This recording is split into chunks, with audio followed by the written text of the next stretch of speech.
just coming home. I have some. Here's Mom and Dad in the kitchen. I'm gonna leave the apple and the buzuka something so.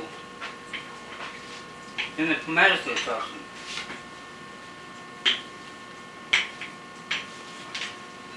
Here's Mom making a pie. I've got a picture of Danielle making cookies. Still. Still at it, Mommy. What kind of pie are you making? I'm trying to make a mince pie. Oh, it's going to be just right. You need bigger. Huh? You need a bigger. No. Bigger dish? Mm-hmm. No, that's the biggest one you can get.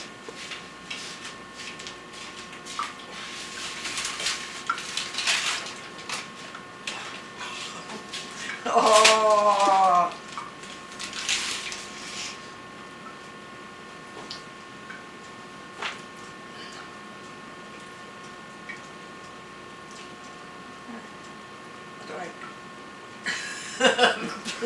You touching? Yeah. Little. No. We're good in patching.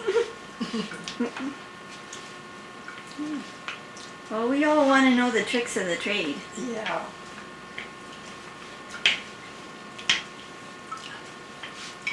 I think that should do it. Now, for the filling. Oh, that should be enough, Diane. Here, it's a little brighter in here now.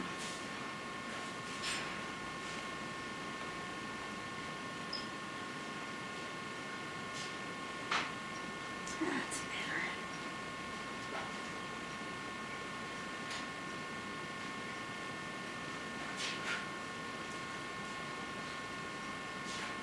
Where we spend all our days. At once, like some people can. You know, some people can, even if they're baking or cooking or something, they can talk. A blue streak. But I have to concentrate on what I'm doing. Okay. If I don't, all of a sudden I'm going to forget to Put the sugar in. put the sugar in or put the baking powder in. Well, that's something that we all do. I had to put it back in the pot so I could put the baking powder in it. And you know, when you're handling it that much, it's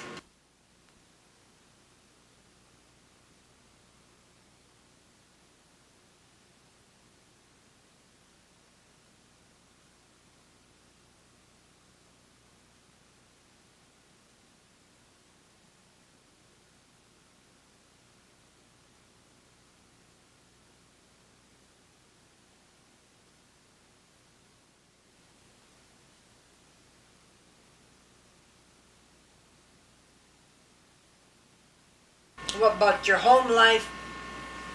Where you come from? But you know what? She wants to get it on the. See, Dad, I want to hear about what it was like in Poland and what it was like to be a boy in Poland and what your dad was like.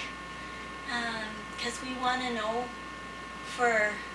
Mostly, I was about 6 years old. My dad died. He died when you were 6? Yeah. Oh, And after, just my mother to take care of me. I see. You see?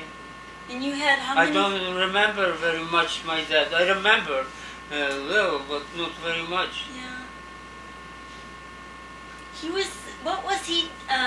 what did he do for a living? And he was locomotive engineer. Ah. So that's... And he had accident. And he was just had her hand was cut off. Oh dear. And after he was in pension. And he I was about 6 years, I think, and but he died, and after the mother take care of me, Yeah. You and had after he come to Canada. you had sisters and brothers? Did Huh? you have did you Yeah, have I brothers? have brother, I have sister. I still have one sister in Russia. Yeah. What about your brother? How was he an older brother? My brother was died, and my sister, just only one sister left. They were older than you. No, she's younger than me. No, but the brothers. Oh, brother was older than me. Yeah. When did he die? Oh, a long time ago. I think 1950 or 1960. So he wasn't over here though. He No, was, no, no. Huh? But he was still in Poland. Yeah. Is that the brother that is the father of Leo? No. Oh. Brother, this my sister, this Leo, this my sister child. Oh, You see. And what But- about That's my sister gets married to Danchevsky. oh, You see, that's Leo. They want one another. Leo have a brother there, Danchevsky. That's from my sister. And my sister, she that was in Siberia. She had one son. And and they take her to Siberia. His husband died. You see, yeah. that kid was only 3 years old.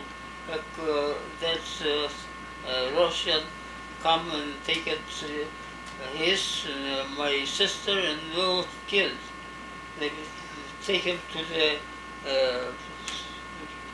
the train. There was no heat, nothing. And he gets kind of cold or something, and he died that time in the road. And she survived with the kids. She was 25 years in Siberia, Wow. and she come about 2 years ago. She come to home. Now she's that son. He grew up. You see, this 25 years he grew up. He have four. She have four kids, and she stayed with her son. Son, I think he's a teacher, and she never wrote to me, "How do you do?" But I think he's a teacher.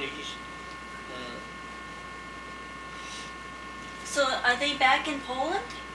In Russia. In Russia. You know, that's, you see, after the war, Stalin take slice of Poland, and she's belongs to Ukraine now. So they moved to the Yeah. Ukraine. well, that's where the government. Put them. Yeah.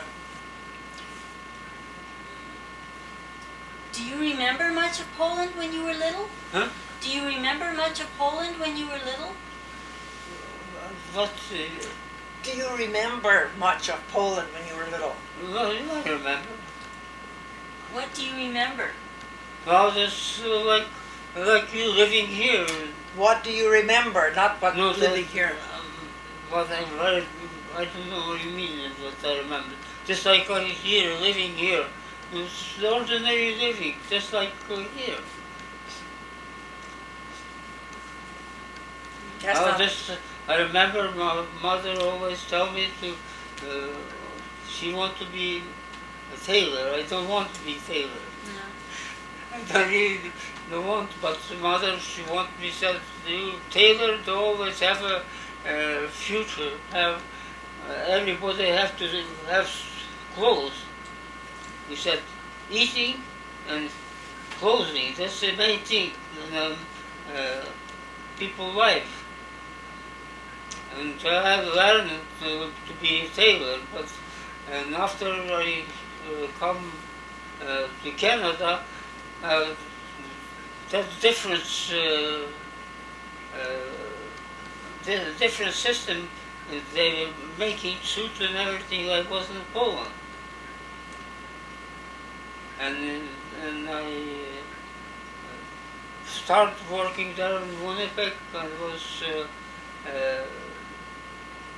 that one tailor. They liked me so much. I was working for a long time there. They every Sunday take me to the park. I couldn't even speak English, you know. But they take me to the Indian resorts all over the place. And this like want me adopted or something. Oh, good.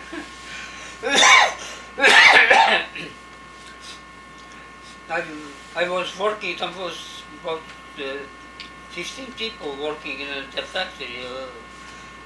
I was the youngest one there. How old were you? And I come there, and that's, I don't know, that's, Taylor, somehow he liked me so much, he asked me to say I want to stay over, make overtime, because he always working late, just like me, remember? He always have to prepare, have to cutting material, suits and everything prepared. 15 people working, they have to, lots of,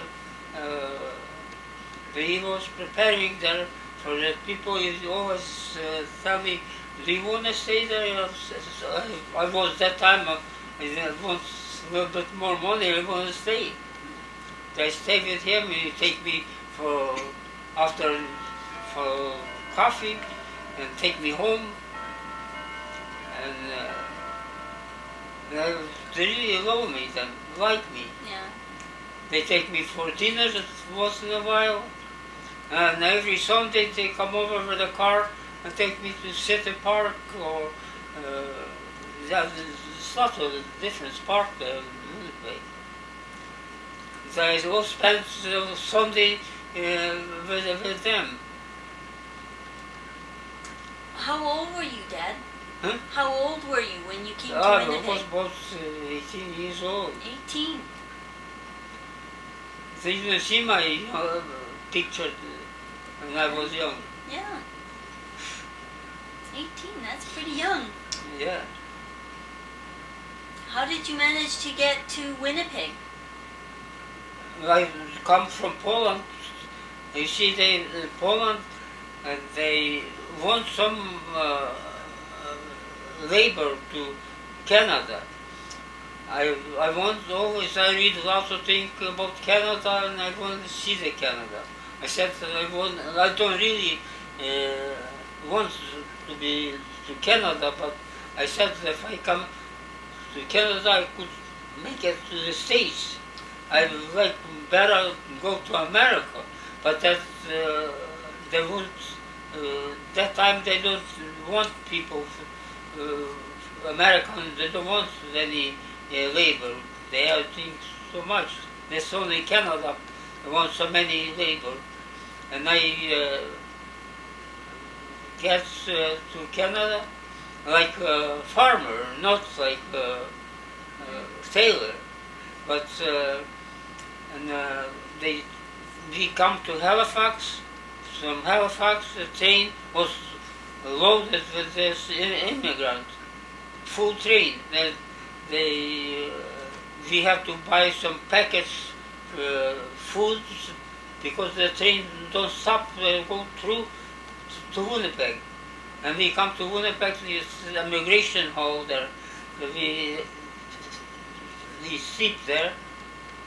And always the agents come, he said, I want some 2 boys or 3 boys or 1 to Saskatchewan, about Alberta, and to on a farm.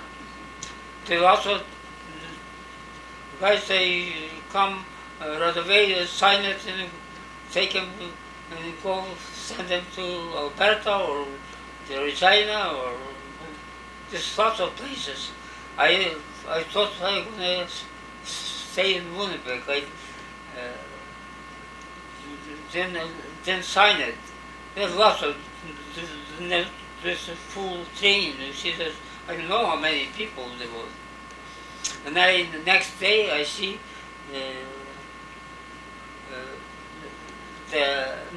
that's the first time I was there. That lots of people, as soon as he come, I said, "Oh, you better stay in Canada because in Winnipeg, because if you go to Alberta, it costs you lots of money to take back." And I then signed it. Next day, in the morning, just maybe about 10 o'clock or so, that immigration hall was a big hall that people were walking. And I get my two suitcases and I put by the door, and I see the policeman that was walking facing this way. He's talking to some guy. I take my suitcase and go outside. I see the taxi was standing there. This national station. The taxi. I jumped to the taxi. A taxi asked me, I don't know what did he say, but he take me to the hotel. Take me to the hotel and take my suitcase. I come to the hotel. And I can't talk English, but that's I show them take it money. How much? For us, said I want to sleep. You know, Yeah. just like that, and they take it $5 for one night, and I went there and put my suitcase, changed my suit, and went outside to the in the street. Remember, I see bunch of guys, 2-3 guys talking there and there. I see they talking Polish. I come to them and I introduced myself, and they said, look at me. They said, when do you come to Canada? Yeah, I said, oh, I come to yesterday. Oh, what you gonna do? He said, yeah, I asked him if I could get a job there. Look at me, I was a kid. I said, what kind of job you gonna do? Here they need a strong man, big man. They get a job. I said, no, I don't want that kind of job. I'm tailor. Can I get a job here?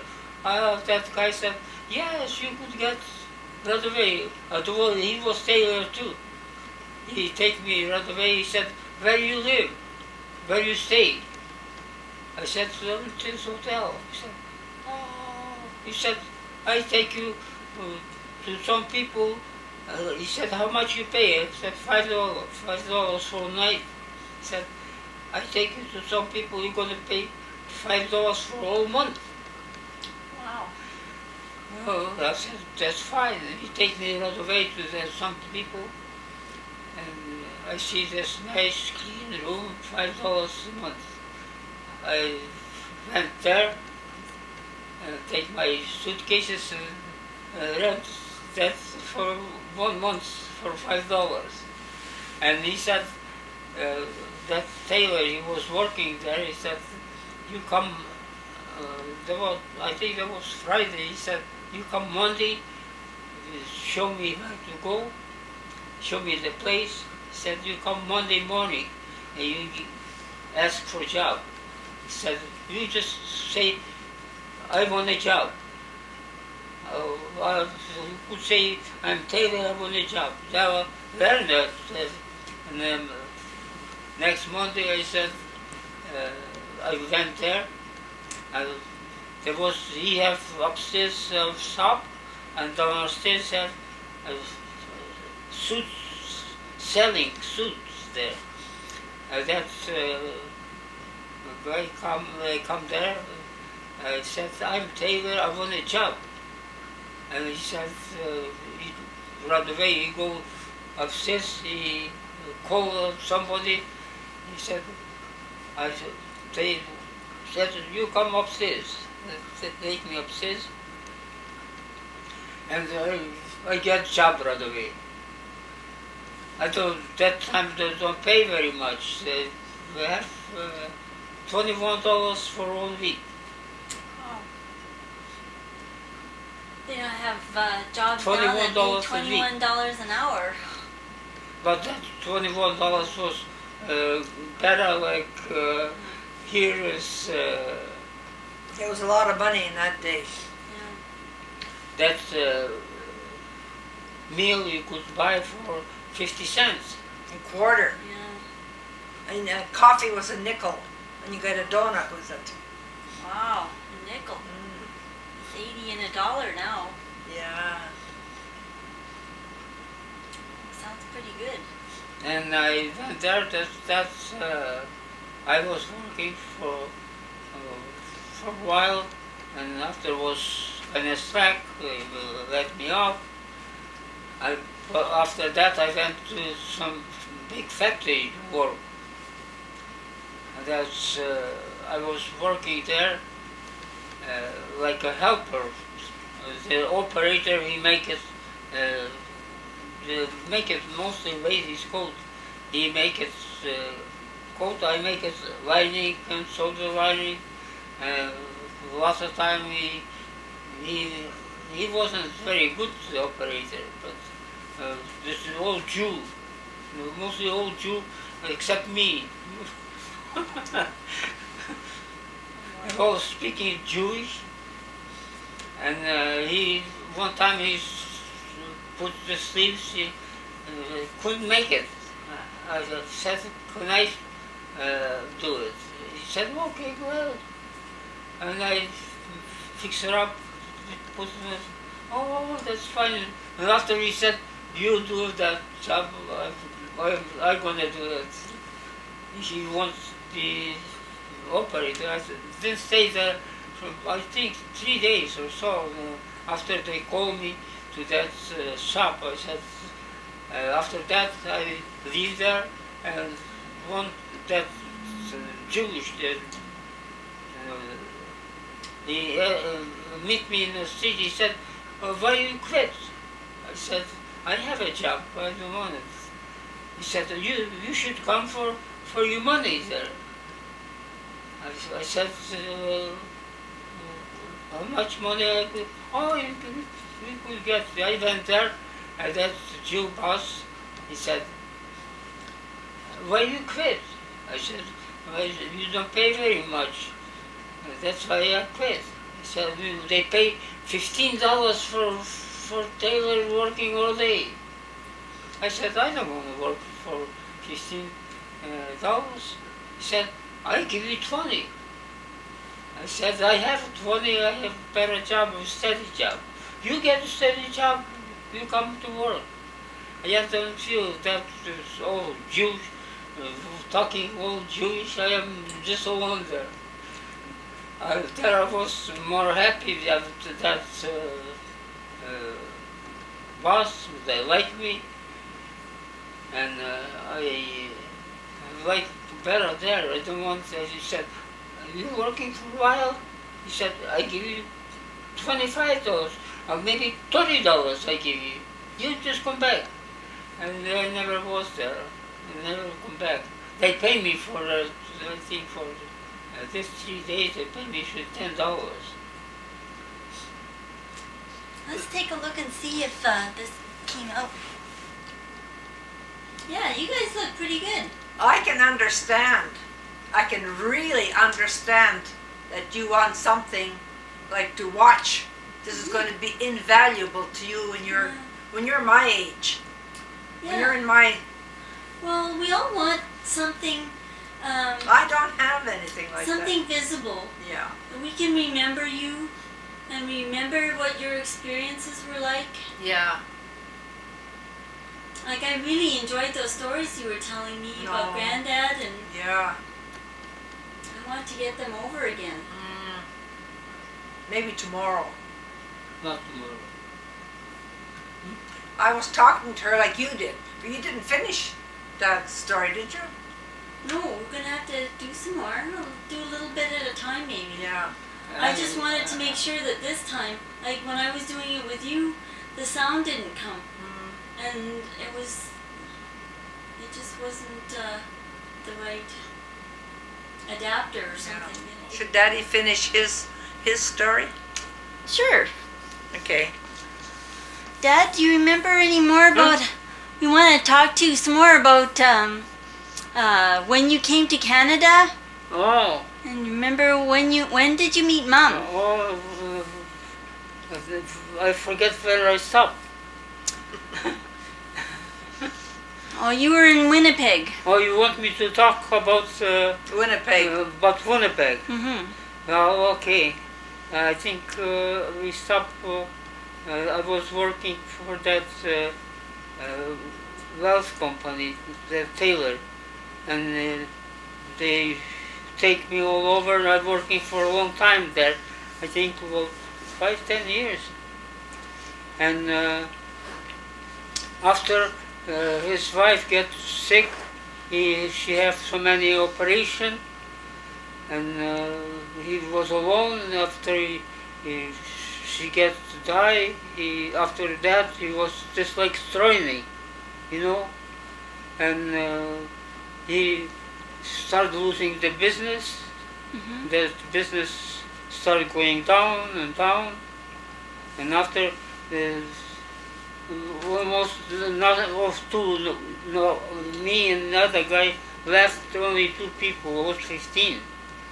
And after even that started getting so we quit altogether, and I have to look for some different job. And at that time, that was in summertime, I went to the Winnipeg Beach, stayed there for about months and a half. And after that was already kind of like fall, you know, and that was very hard to get the job. They said, oh, that's very hard to get the job. The lots of Taylor want to go to Toronto to get the job, because in Winnipeg they haven't got very many manufacturers like in Toronto or Montreal. That one guy said, well, we should try Hudson Bay or Eaton's, that you could get a job. And I went to Eaton's. Oh, there's early in the morning. Oh, there's maybe about 500 people there for looking for job. There's a big hall there, and that secretary, that guy, he just, everybody go by one. There's a big line there. Everybody wants some job. There's no job. There's, and I come and said, I'm Taylor, I like have some job. He right away, he put me on the side, and after that people, maybe from that 500 people more, maybe about 6-7 people was get a job.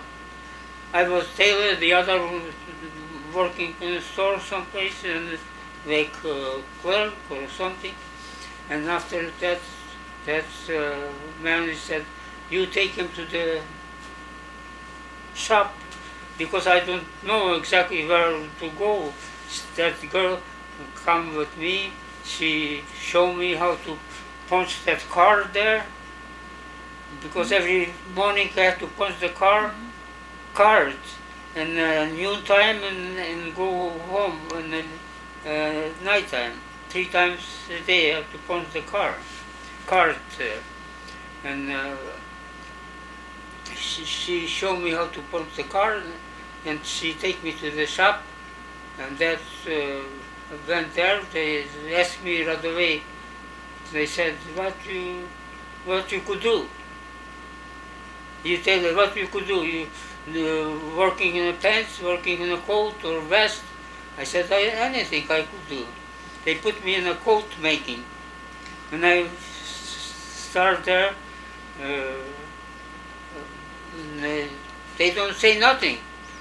You know, this working there the whole day, and at night time nobody say nothing. If I make it a good job or good job, and but the next day comes the same job.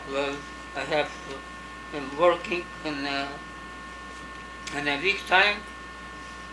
I have a check $21 per week, and I stay there. I think to 1938 there, and I come after.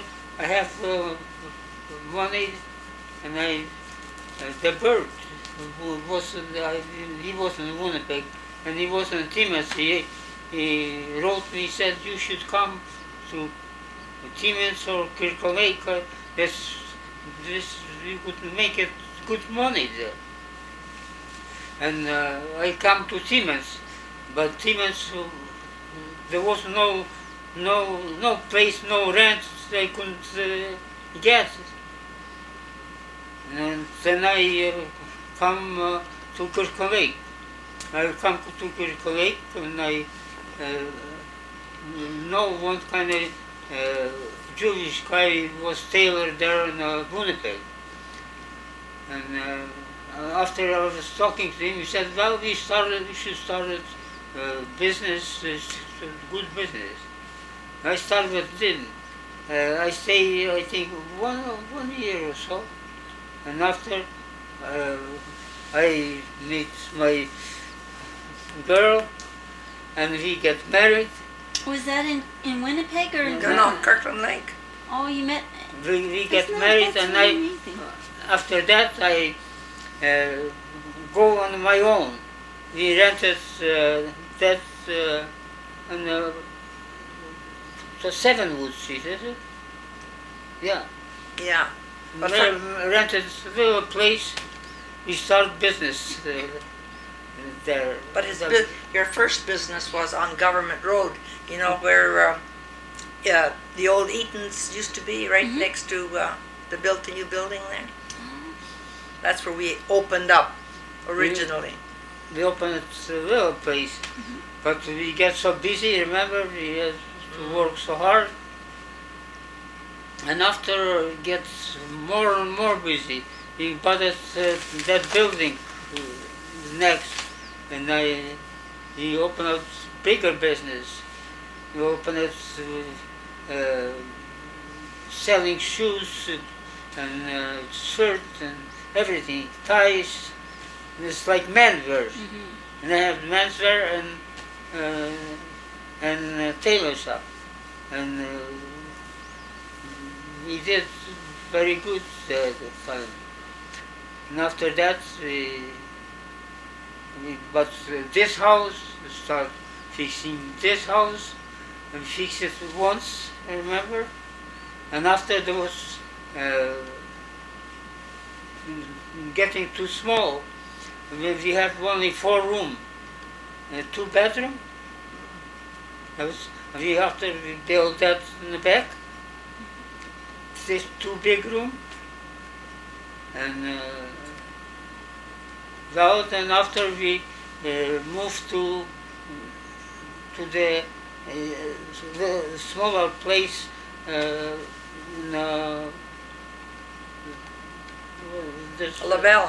LaBelle. And we stayed there, how much? About 30 years.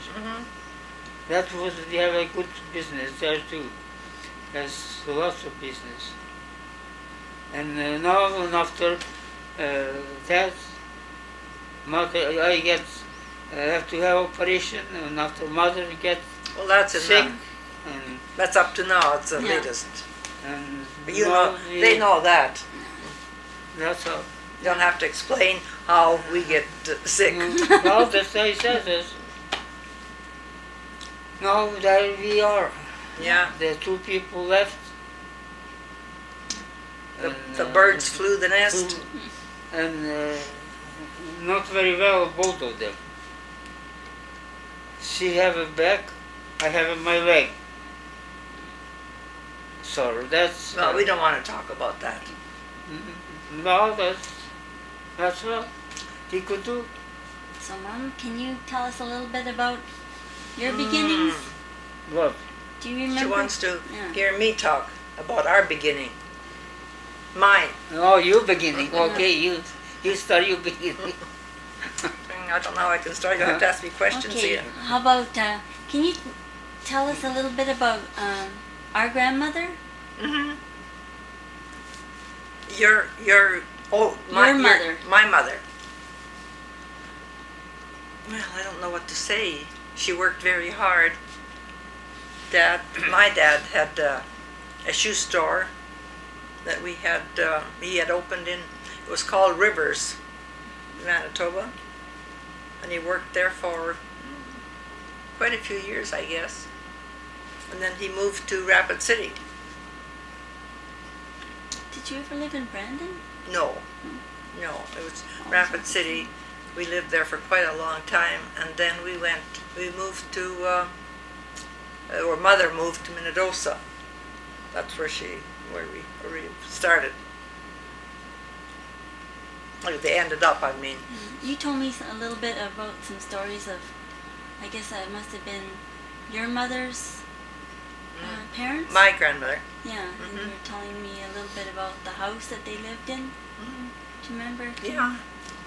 Well, they had built their own house. That they were given what do they call it? Farmers. What do they call it? Just an allotment?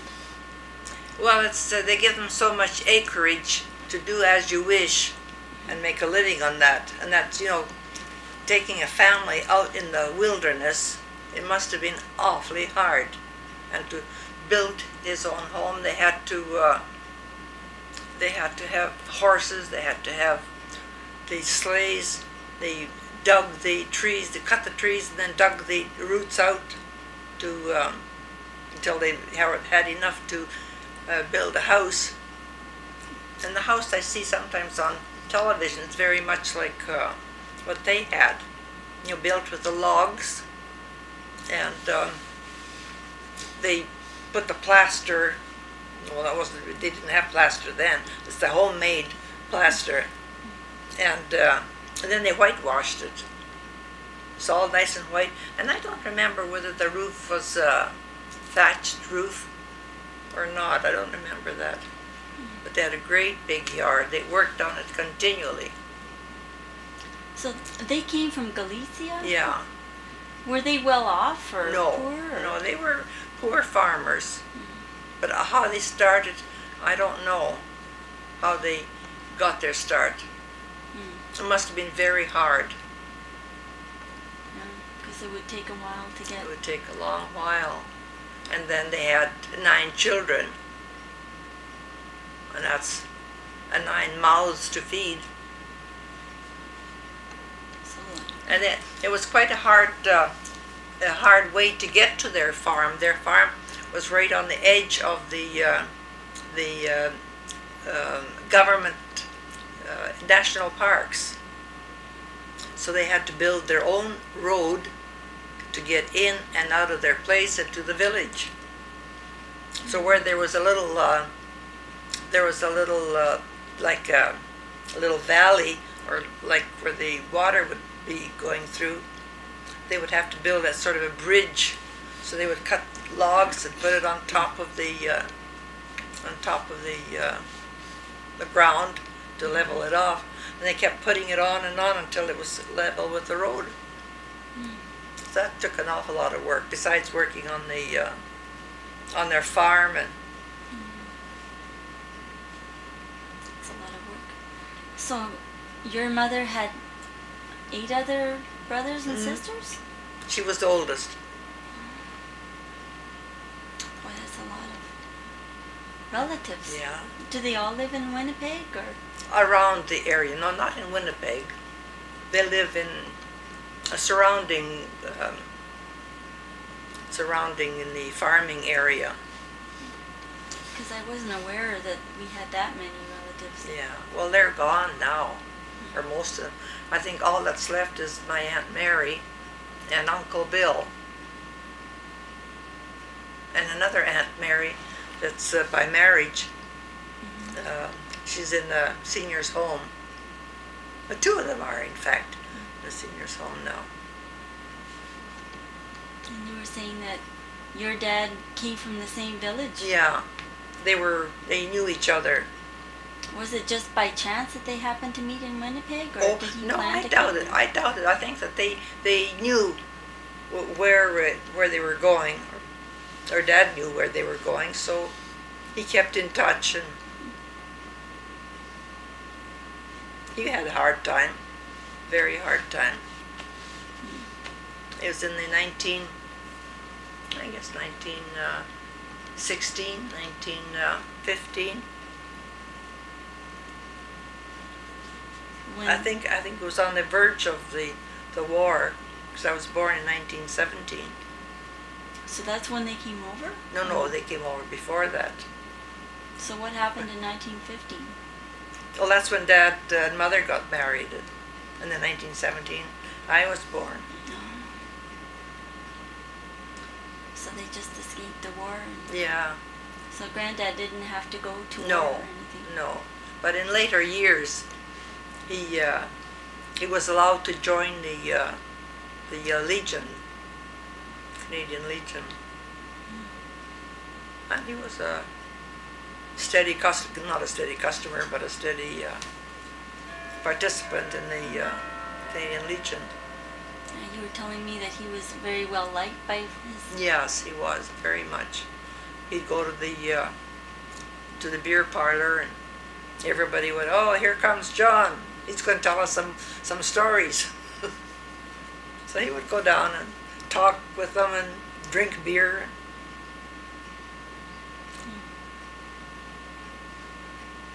And what about Mom, your mom? What was she like? Oh, she was a very, very hard worker.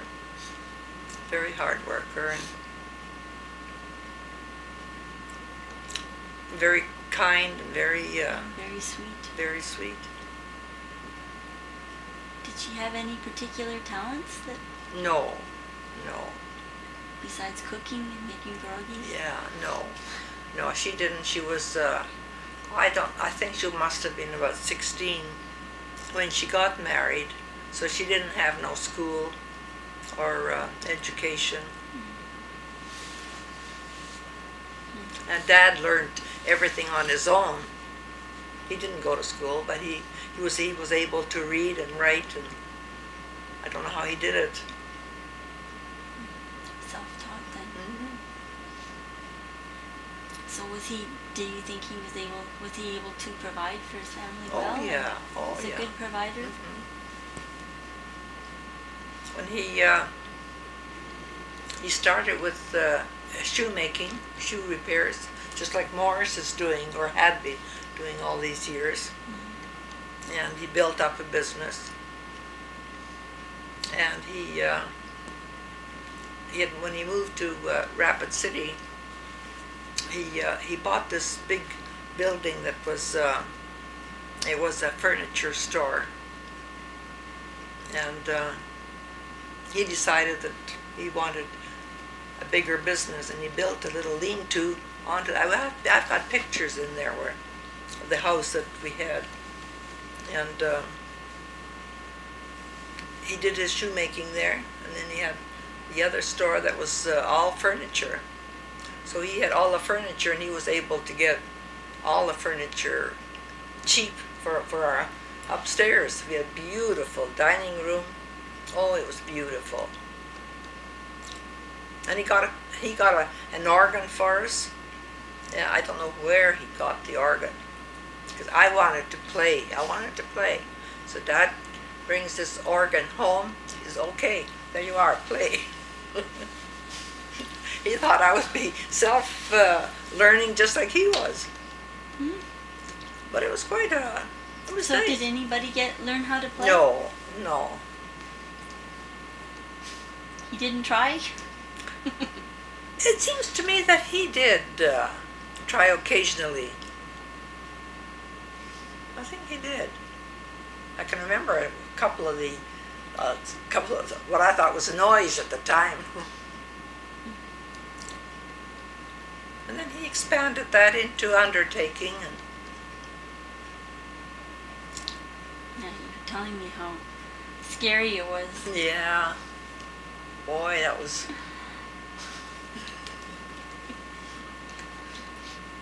You didn't have to watch any of it though, did you? No, I skidded through that area as fast as I could go, and made sure that the doors were shut tight. And if they happened to go out and they didn't return home, before dark, I sat outside until they came home. I wouldn't go in the house. How old were you when you was an undertaker? Oh, I'd imagine I must have been about 7 or 8. Oh, that's pretty young. And I remember, I don't know what it was that Morris had done. And Dad was very, very strict. And to punish him for, I don't know what he had done. I think he took Dad's watch, and I think he took it apart or something. And that was one of those watches that like Dad has, the round watch, and you put it in your pocket here. And he took that apart, and oh, Dad was bad.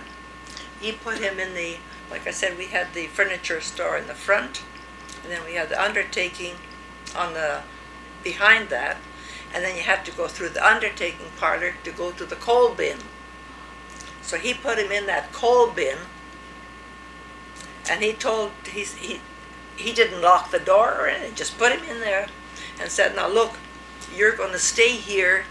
You're going to stay here until I'm going to find a bag, a big bag, and I'm going to put you in that bag, and I'm going to throw you in the river." And he believed that. Of course, I came to him and I said, "I was so sorry for you," and we thought that this was what was going to happen. So here he was. He says to me, well, he had a few things that he treasured.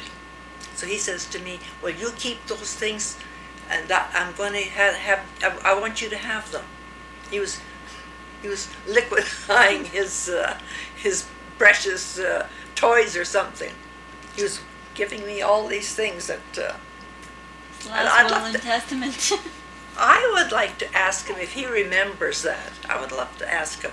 How old was he? Oh, he must have been.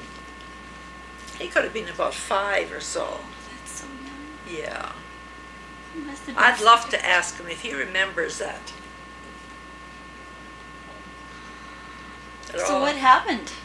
Oh, he let him out afterwards, and because I remember they used to have a lot of kittens around the area, and whatever kittens used to come around, he would, or the little ones, and he'd put them in a bag and throw them in the river. Oh, He thought that, I guess he thought that was the safest way to dispose of them. that would have really scared Uncle Morris though. Yeah. That's pretty strict. Never did anything like that with you though. No. But the only thing another thing that I remember was that Christmas Eve, that Mother gave me $2, and she told me to go to the store, and I was supposed to get something. And I went to the store, and it was just about as far from here to Pronto. And I put the $2 bill in my mitten, and I was going to go and buy it. And somehow between our home and the store, I lost that $2. So, and that was Christmas Eve. So we all hung up our stockings. I didn't get a thing. My stocking was empty. I mean empty. Not a thing. And Lenny and Morris, they had some oranges and peanuts and some candy. So they were sharing with me. I'll never forget that. I had lost $2. I thought, oh boy, I was so sorry. That was a lot in those days, though. Yeah, it was. I don't remember whether it was bread or milk or something that I had to get. I've done that often enough, eh? Yeah. Do you remember much about what kind of relationship he had with his family? Who did? Yeah, like how did he get along with you and? Well, I think that we were children and we were just, well, more or less, ignored. And we were there and we had to pay attention to what he told us. Like an average family. There was no affection shown like they have in families now. There's never any affection. So in that way, at least our age is a little better. Yeah. So that is why I've never heard the affectionate ways that people spoke to each other. Like they would say, "No, dear," and "Yes, dear," and hugging and kissing. That wasn't. It wasn't expressed. So you guys have been making up for it. Eh? Like I said, even my grandmother, when we were introduced to her, we just kissed her hand from a distance. That was a nice story you told me about how you all piled into the wagon. We were going to a wedding. I remember the aunt's wedding. It was in the wintertime. So everybody went? Yeah, like our family. I think it was just maybe Morris and Lenny, I think.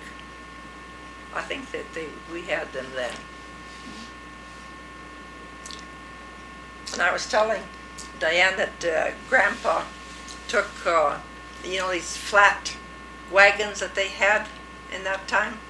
A big flat wagon. Yeah. And it was just this high side. But they hauled everything in and out, and they put straw on the bottom, and then Grandma had heated up great big rocks like this in the oven, the outside clay oven, and then she took they have this shovel, put it in the they keep it warm a long time. and then they gave us I think it was a feather tick that they covered us all up. We had to sort of smother in there. We were all covered up tight, and we were driving like that to the wedding through the snow.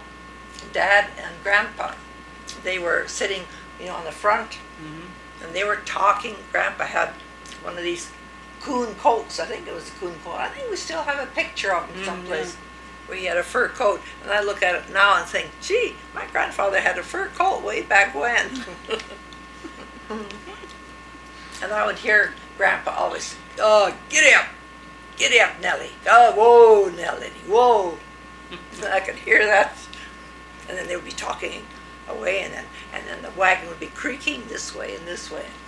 They have a sleigh in the wagon. Yeah, but it's a sleigh, but sleigh. Yeah. There was so much snow that sometimes I think I don't know whether it was January or February or sometime. So Auntie Lenny, though, wasn't named after the horse.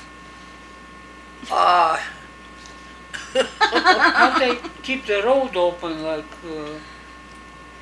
they have somebody open it? No. The horses have to go on their own. You knew your way around, and you just followed what you would remember of the road. It would be it'd be a clearing, so they went around that clearing because they had to make Just their go own. like this. Yeah, they had to make their own roads and look after them themselves. You know where there was That's helpful to live there. there was a- outside and nobody help. Oh, Well, did you live far? Like you lived in a town. So Yeah. it wasn't like yeah. you were living out in a farm by yourself. No, somewhere. no.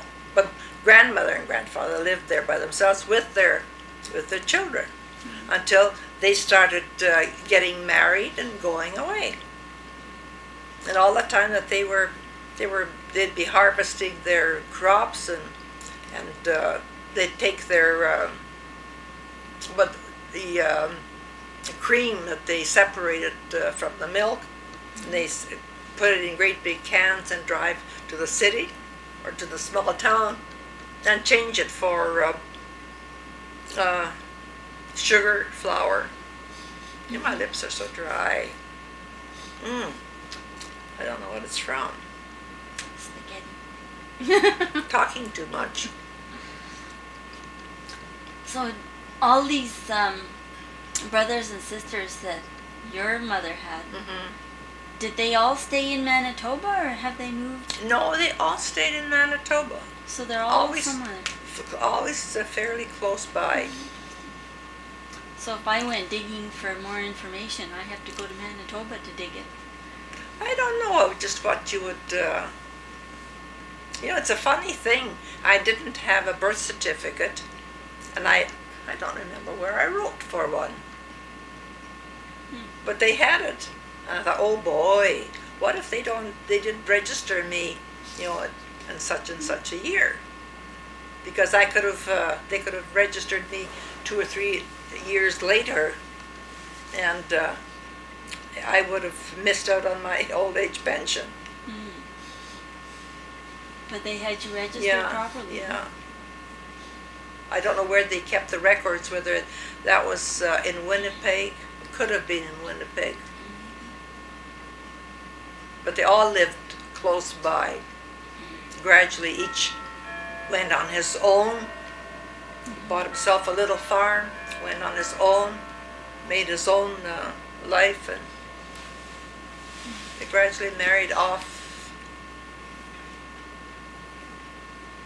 So, what happened to Margaret? You had another sister? Yeah, Margaret was, she was about 12 or 13. And she got leukemia. Oh, she was the sweetest. She was just so sweet.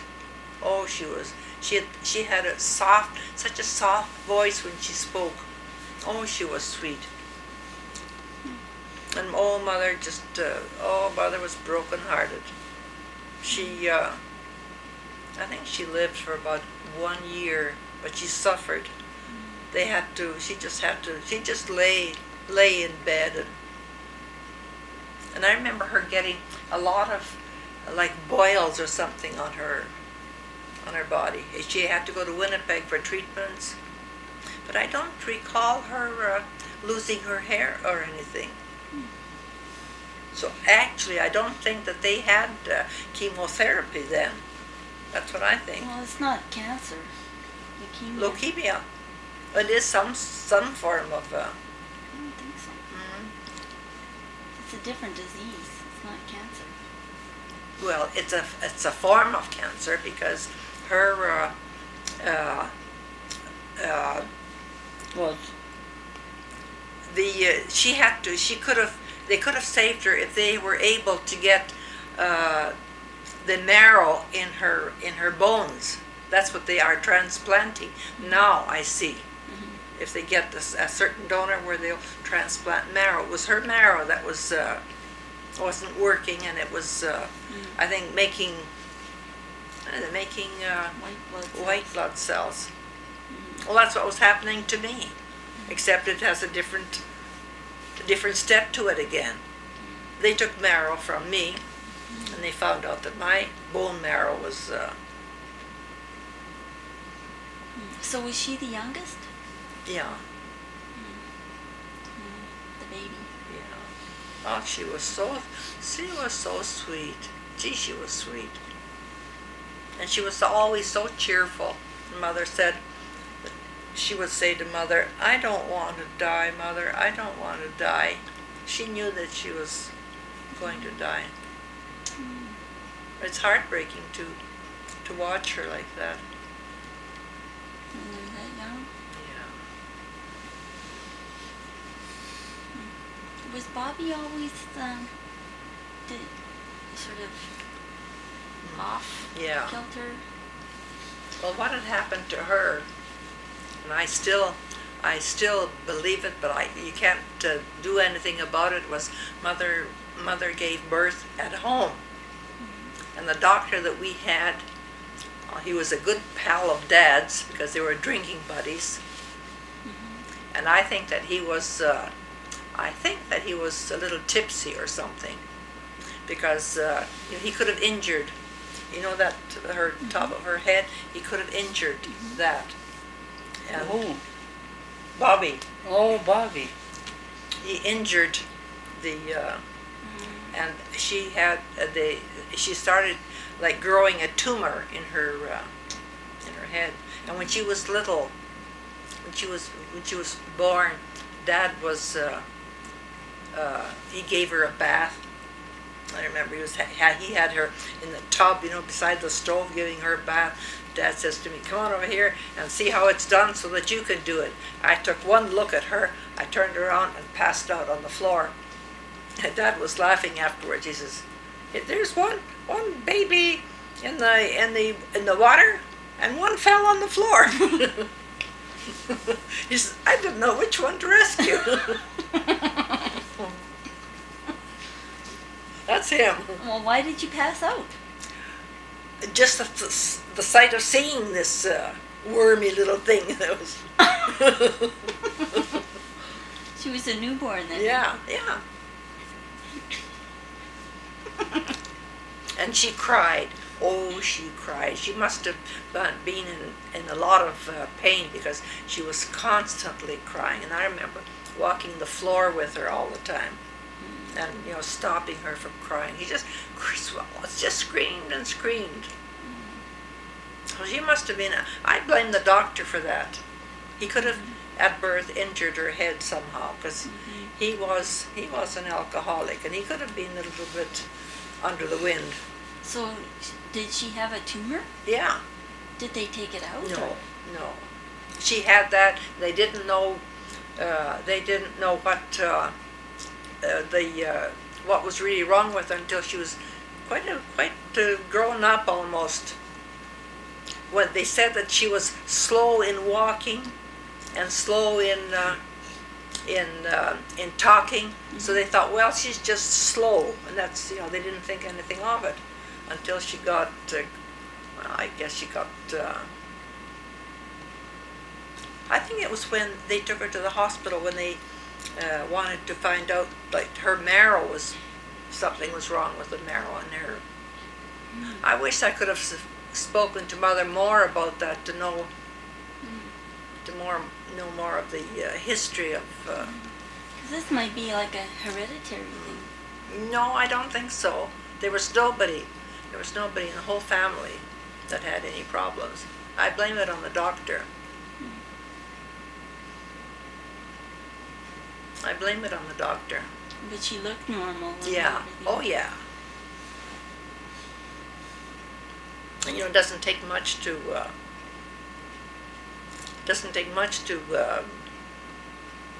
disable a child. But even though they said she was slow, she seemed pretty smart. Oh, yeah. But she was slow in sort of, I'd say, more backward.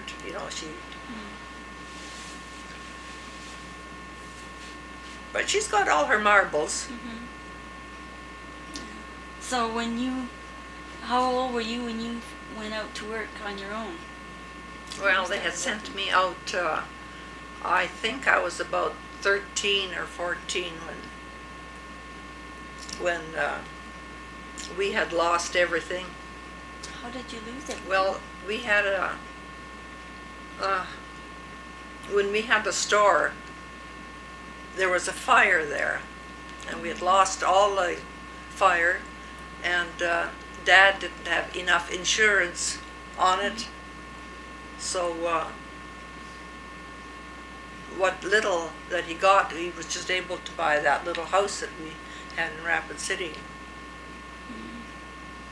and starting all over again. So you went out to work at 13? Yeah, they took me to a farmhouse, and I was supposed to, the woman had, I think, half a dozen kids, and I was supposed to sort of look after the kids and help her, like wash dishes or something. I was there, I don't know whether I was there a month, and I kept phoning to Dad saying that I want to come home, I want to come home. And so finally they took me home, and I went there, I think in the fall, in my little shoes and stockings, and they and after that, I don't know how long it was that I worked there, that they took me home, and so as I wouldn't be cold, they put heavy stockings over my shoes. And Dad was mad. He says she was there for a month, and they didn't even have enough guts to buy her a pair of shoes. Sent her home in her stocking feet. So that finished the working part. My mouth is awfully dry. I'm going to have to say over and out. So, do you want to tell us a little bit about how you and Dad met? Well, it's not a very big story, or a romantic one. Dad was here in Kirkland Lake, and I had an aunt and uncle and cousins here that they had a store, grocery store here, and we corresponded, like Louise and I corresponded, and when they had moved from Port Colborne to Kirkland Lake, I was going to school, and I thought, oh, they moved to Kirkland Lake, and I was anxious to see where it was, so I had to find a map and see just whereabouts Kirkland Lake was. Something seemed to tell me that I should go to Kirkland Lake, and I felt something was drawing me to Kirkland Lake. And it wasn't, we corresponded back and forth, and finally Louise asked me to come down, and I came down to Kirkland Lake. It was in January, I think, in the middle of winter, and they met me here, and I stayed with them and helped them in the store. And Louise says one day, she says, it was getting on into spring, she says, I've got a boyfriend here. I would like you, she said, in fact, I've got two. I want you to meet both of them and see which one would you pick if you were me. So she introduced me to this Don, and he was tall and handsome. I don't know just who he looked like, but he was really good looking. And then she introduced me to Dad, and Dad was working in the tailor shop with his partner, which was called the Novelty Tailors, and they had a big store there, tailor shop and alterations, and she brought me down there, and she introduced me to Dad, and she says to me, now which one would you take if you were me? And I said, I think I would take Bill. So she didn't say anything. Oh, maybe a couple of days or a week later, she says, we were going downtown, so she stopped in to see Bill again. And we talked there for a few minutes, and as we were going out, I was behind, Dad comes up to me and he says, "Now, would you like a date?" And I says, "Yeah." So there I was waiting for him to call me. And I waited and waited. It wasn't very long when he phoned me. And when he phoned me, he said he wanted to take me to a movie. And so I said, "Okay, we'll go to a movie." He took me to a movie and he bought some chocolate bars. And he passed me a chocolate bar. And I took it. And Louise was telling me, she says, "Now, don't take anything to eat from anybody, because sometimes they stick dope in the chocolate bar or candy or something in your food, and that's going to make you horny." So I had this chocolate bar, and I put it in my purse, and I didn't eat it. So Dad noticed it. He told me afterwards, he said, "I gave you a chocolate bar. Why didn't you eat it? You didn't trust me?" I says, "No, I didn't." I took it home, and when I was going to bed, then I ate it. I ate it. Well, if I get horny or something, I'll be in bed. Nobody will know. And I ate it, and everything was fine. I didn't have any feelings of any kind. So we started going together, and not too much. There was a dance coming up. I forget some club was putting on a dance. I think it was the Cabogie Club, they called it. I don't know whether they have it now or not. It was a Catholic doing it. It was formal. And so I don't know how Louise arranged it, but she was supposed to go with Dad, and I was going to go with this Paul that was living at my aunt's apartment. She had a room there. He was living there with them, and he's going to work in a mine.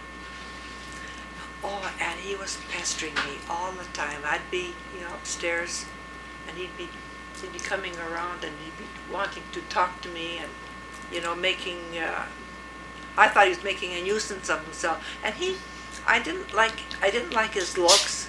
I thought he was funny looking, and he also used a shaving cream or shaving something that I thoroughly disliked.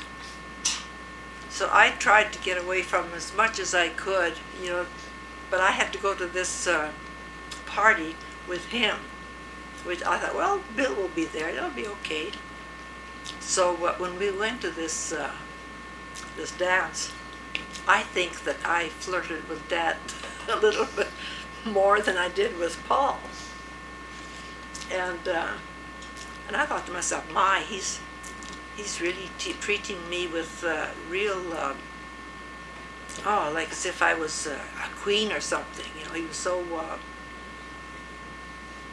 formal. Dad? Dad. He talked nice and that, but he's always, being very gentle and very, how would you say it, respectful. And I thought, oh gee, I like this guy.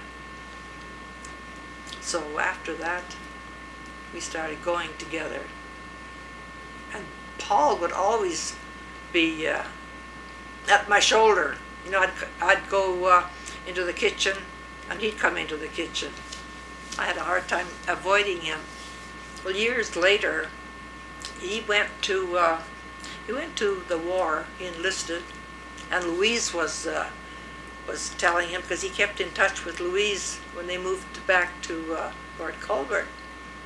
And she said, she says, Paul still had a crush on you, and he went to war. I think he was killed in the war. And we started going together, Dad and I. And then Dad gave me an engagement ring, and I thought, oh boy. And I brought it, showed them. I brought Dad to my aunts and introduced them. And I don't think that they were very. I don't think that they were very happy about it. I don't know why. Because of Louise? I don't know. I think that my aunt sort of felt that Louise should have been the one to capture this good-looking boy.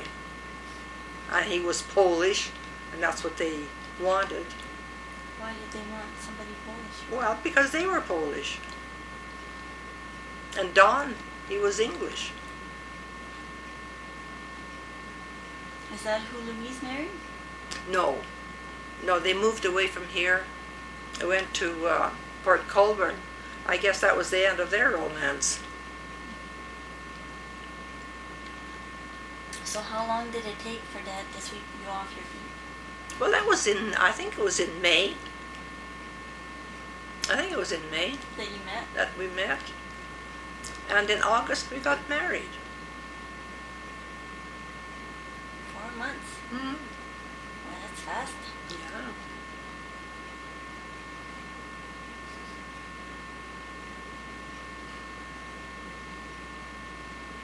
And now it's been 50 years. 52. 52 years.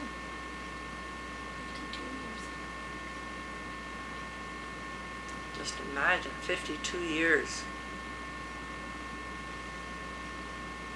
So who was at the wedding?